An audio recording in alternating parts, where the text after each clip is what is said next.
I'm embarrassed to say, because it's a point of pride among newsmen that when there's a major story, they are right there.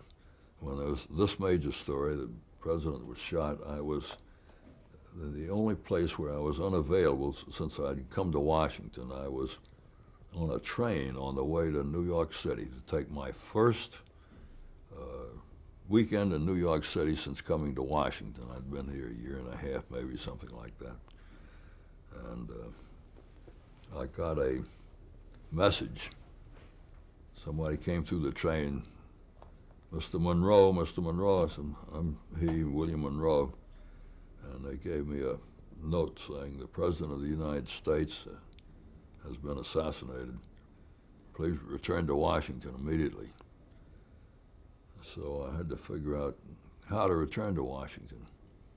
If I got off at Philadelphia, how would I get back from there? Would I get back by airplane? Were there planes ready to go to Washington? I decided I was past Philadelphia actually, maybe somewhere in New Jersey. Best thing to do would be to go all the way to New York, turn right around and come back, which I did. But by the time I got back, hours had passed and I was out of the operation. I was no help to anybody. But later, as soon as I got back, I got involved in it. But I had this helpless feeling of being on this train and not being able to get back right away. And if I was a four-star slouch hat journalist, I should have been ready to hop on this story immediately. Did you cover the funeral as well? Yeah, I helped stake out the coverage of events at Arlington. Charlie Jones, a director, and I were at Arlington figuring out where cameras should be for the funeral the next day. We were going through a building at Arlington, and they had the television on, and